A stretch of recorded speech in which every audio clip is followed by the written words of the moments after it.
Jadi tidak hanya terbatas di Israel, tapi sampai ujung bumi. Ujung bumi itu mana? Ya termasuk Klaten, Deles, terus Kali Kuning, segala itu sampai di sini nih. Oleh sebab itu, hamba Allah kita semua dipanggil untuk tekun menjalankannya dan gantian bersaksi atas iman kita. Atas iman akan keselamatan yang diberikan oleh Allah melalui Sang Mesias yang adalah Yesus sendiri. Sabda yang menjadi manusia itu harus kita tekuni, kita taati, kita jalankan supaya warta keselamatan itu menyebar sampai kemana-mana, sehingga kita semua menjadi abdi-abdinya yang diselamatkan, yang patut untuk diangkat martabat kita dari hamba menjadi anak-anak Allah. Maka dari itu berbahagialah orang yang mendengarkan sabda Tuhan dan tekun melaksanakannya. Itulah sikap dan semangat sebagai anak-anak Allah yang di dalam menjalankan sabdanya kita menekuni seperti seorang hamba. Kita mohon agar hidup kita bisa menjadi hamba Allah yang tekun setia menjalankan semua kehendak Bapa untuk hidup kita. Dengan demikian warta keselamatan menyebar sampai ke ujung bumi.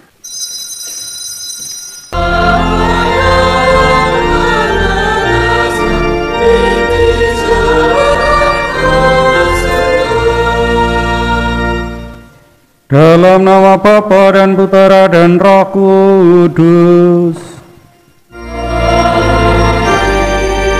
Tuhan bersamamu.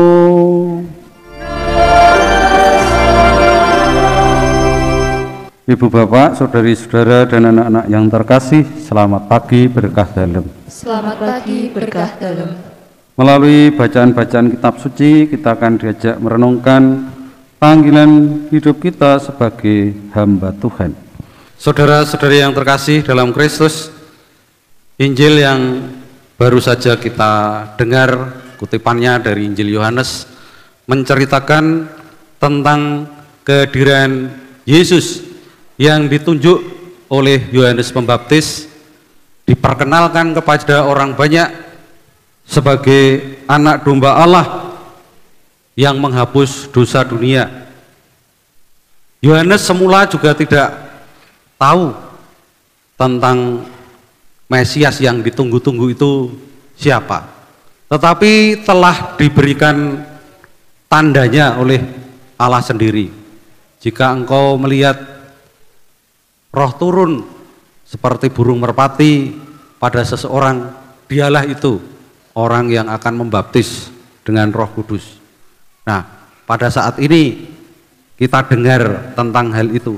Yohanes memberikan kesaksian kepada orang-orang yang dibaptisnya untuk datang kepada Yesus, bahwa Yesus itulah anak Allah, Yesus itulah Sang Mesias yang dinubuatkan oleh para nabi, Yesus itulah yang ditunggu-tunggu oleh seluruh Israel, dan dia itu orangnya. Nah, maka pada kesempatan ini kesaksian itu menjadi penting bagi banyak orang, karena orang banyak datang kepada Yohanes. Yohanes membaptisnya karena sebagai bentuk kepercayaan atau ungkapan kepercayaan. Yohanes mengantar orang-orang itu sampai kepada Yesus, memperkenalkannya sebagai Mesias. Dalam Injil ini juga diceritakan tentang hal itu. Baptisan Yohanes itu tujuannya supaya orang banyak, orang Israel itu mengenal Yesus. Untuk itulah aku datang dan membaptis dengan air, yakni supaya ia, yaitu Yesus itu, dinyatakan kepada Israel. Jadi tugasnya Yohanes Pembaptis itu telah sampai pada titik yang ditentukan oleh nubuat para nabi, khususnya Nabi Yesaya, memperkenalkan orang Israel bahwa Yesus itulah Mesias. Nah, maka kalau kita lihat kan, orang-orang itu datang kepada Yohanes untuk dibaptis agar memperoleh keselamatan yang dijanjikan oleh Tuhan melalui yang namanya Mesias. Tetapi Yohanes menunjukkan Mesias itu bukan aku, tetapi Mesias itu Yesus itu. Dan menunjuk, lihatlah anak domba Allah yang menghapus dosa dunia. Sekarang saya mau mengajak merenungkan lebih dalam dengan cara saya bertanya. Anda menjawab. Kalau Yohanes ini membaptis dengan air, orang-orang datang, Terus orang yang dibaptis tadi diperkenalkan kepada Yesus. Nah, Yesus ini juga datang kepada Yohanes untuk dibaptis. Dan memang dibaptis dengan air. Nah, kalau demikian, tujuannya untuk apa ini? Apakah sama dengan orang-orang Israel untuk mengenal Mesias itu? Yesus sendiri Mesias, tapi datang kepada Yohanes dan dibaptis. Nah, kira-kira bagaimana Anda menjawab? Kalau tidak ditanya, memang tidak ada pertanyaan itu, ya. Maka saya bertanya supaya Anda berusaha menjawab. Kalau ada yang bisa menjawab, ya dijawab saja dalam hati. Apa ya kira-kira gitu. Tapi kalau tidak ada yang bisa menjawab, ya saya jawab sendiri. Gawe pertanyaan dewe, jawab dewe, iso karmu ra karmu. Nah, semoga jawaban saya atas pertanyaan saya ini bisa ditangkap. Kalau saya mengerti jawaban saya, tapi barangkali tidak mudah untuk dimengerti oleh Anda, karena yang membuat pertanyaan saya, yang menjawab saya. Anda belum tentu mengerti. Semoga mengerti. Kalau orang-orang Israel ini datang kepada Yohanes mengharapkan keselamatan dari Mesias, dan sudah dilakukan itu, ditunjukkan dengan cara dibaptis. Yesus ini juga datang kepada Yohanes untuk dibaptis. Ini ada dua hal yang secara biblis dan teologis itu mau ditunjukkan. Secara biblis, supaya digenapi nubuat para nabi. Karena Yohanes ini juga menggenapi para nabi, nubuat para nabi. Dikatakan di sini, dulu aku tidak mengenal dia. Siapa? Mesias, tidak mengenal dia. Siapa orangnya ini? Tapi karena dia yang mengutus aku telah berfirman, jika ada seseorang di mana roh seperti burung merpati turun di atasnya, dialah orangnya. Nah, dengan cara membaptis, maka Yohanes akan mengenal orangnya ini satu persatu, kan dibaptis. Maka baptisan itu tidak ombyuan, baptisan itu satu persatu dipanggil namanya. Tidak ini datang dibaptis diguyur air atau disemprot selang, aku membaptis dalam gitu, enggak, satu persatu datang by name, datang dan ditenggelamkan sehingga tahu persis siapa orangnya. Maka Yesus datang supaya sama dengan orang-orang lain, karena Yesus ini adalah firman yang menjadi manusia. Kalau menjadi manusia itu ya menjadi manusia seutuhnya, bukan separuh manusia separuh dewa. Itu bukan begitu pengertiannya. Sungguh-sungguh Allah, sungguh-sungguh manusia.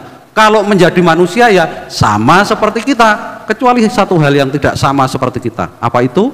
Dalam hal dosa. Nah, maka Yesus dibaptis bukan dalam rangka orang berdosa, dia supaya sama seperti kita, suaranya supaya didengar oleh manusia, sabda keselamatannya itu supaya dimengerti betul oleh manusia, nyaring terdengar oleh manusia, karena berbahasa manusia.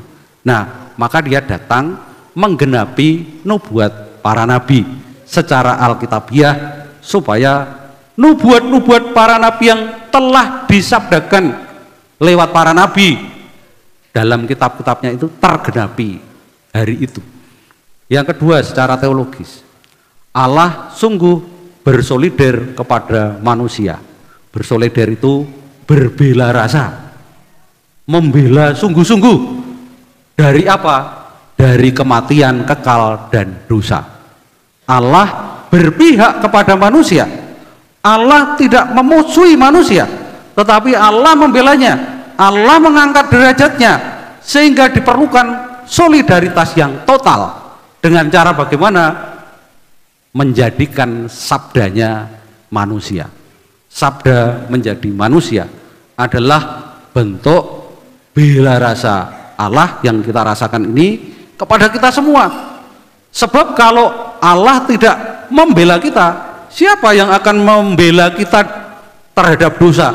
Kita ini sudah dikuasai oleh dosa, tidak ada yang membelanya. Maka Allah sendirilah yang membela kita supaya kita diangkat martabat kita dari perhambaan dosa menuju kepada hamba Allah. Tadi yang tema yang saya kemukakan di awal tadi, supaya kita semua dipanggil menjadi abdi Allah, menjadi hambanya. Kata lain dari hamba itu adalah abdi. Maka dari abdi itu muncul istilah pengabdian. Pengabdian itu ya mendedikasikan diri kita kepada siapa? Kepada Allah. Lewat siapa? Lewat firman-Nya yang menjadi manusia. Lewat Yesus yang terus-menerus mengajar, memberikan sabdanya, supaya kita hidup seturut teladan Dia dan menuruti sabdanya. Maka setelah kita diperkenalkan siapa yang bisa menebus dosa manusia oleh Yohanes Pembaptis, mari sekarang kita mengabdinya dengan tekun setia. Kita menjadi hamba-hambanya supaya dapat melaksanakannya dengan baik, sabda-sabdanya itu. Hamba yang baik itu selalu melaksanakan apa yang dikatakan oleh tuannya. Nah, Tuhan kita ini siapa? Adalah Yesus sendiri, yang adalah firman Allah yang menjadi manusia itu. Hamba yang tidak baik itu tidak mendengarkan kata-kata tuannya. Nek dikongkon ngeyel, kongkon merengkel, ini wangkal, ini kan menjengkelkan tuannya kan. Coba kalau Anda punya asisten rumah tangga, terus disuruh ini suruh itu, mesti jawab.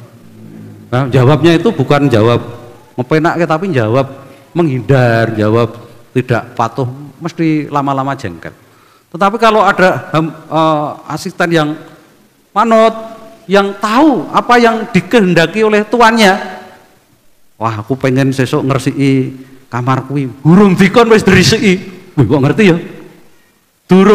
Belum diperintah, itu sudah tahu apa yang dikehendaki oleh tuannya. Apa perasaannya? Wah, senang sekali. Lama-lama orang itu pasti dianggap seperti keluarganya sendiri, bahkan melebihi dari hubungan kekerabatan. Karena apa? Melaksanakan apa yang dikehendaki tuannya dengan baik. Nah, maka kita dipanggil untuk seperti itu.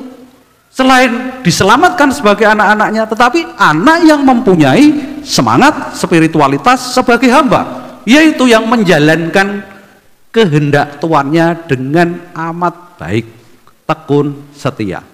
Nah, bagaimana konkretnya? Mari kita lihat bacaan pertama yang telah juga dinubuatkan oleh Nabi Yesaya. Di bagian awal itu ya, Tuhan berfirman kepadaku, engkau adalah hambaku, aku akan menyatakan keagunganku. Dengan cara menjadi hamba, kita semua ini, hamba siapa? Hamba Sang Sabda yang menjadi manusia tadi. Maka saya akan tahu apa yang dikehendaki Tuhan kita. Maka saya akan tahu apa yang dikehendaki oleh Tuhan untuk hidup kita. Sehingga kalau tahu, maka akhirnya keagungan Tuhan itu akan kita ketahui, akan kita terima, akan kita peroleh.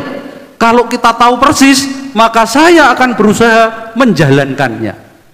Nah, tapi Tuhan juga berfirman begini di bagian akhir itu, terlalu sedikit bagimu kalau hanya menjadi hambaku, hanya menegakkan suku-suku Yakub dan mengembalikan orang-orang Israel yang masih terpelihara. Itu hanya sedikit saja, itu tidak ada artinya kalau demikian.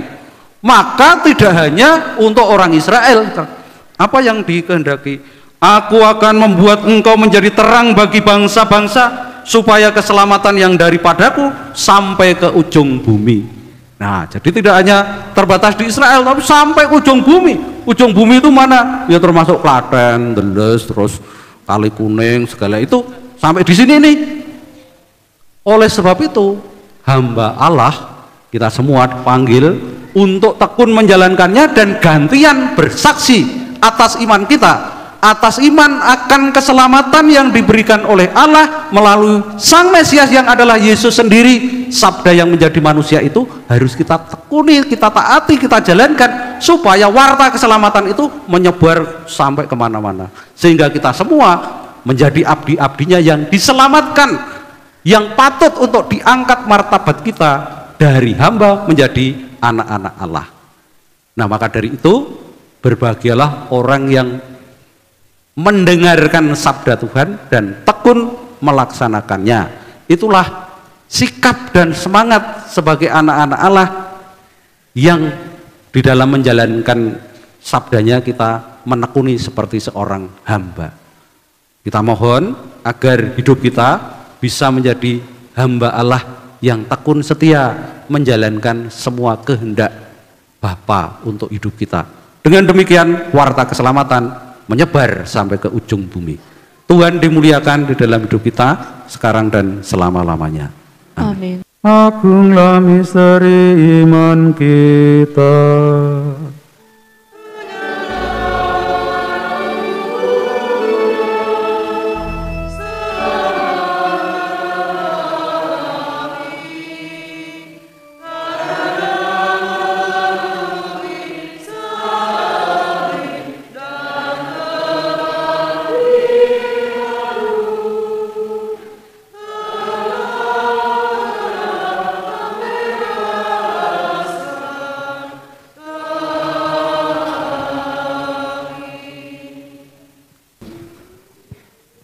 Terima kasih atas kebersamaan kita, terima kasih seluruh petugas, juga KUR dari SMK Leonardo. Seragamnya bagus, suaranya bagus. Mari kita mengakhiri dengan mohon berkat Tuhan. Tuhan bersamamu.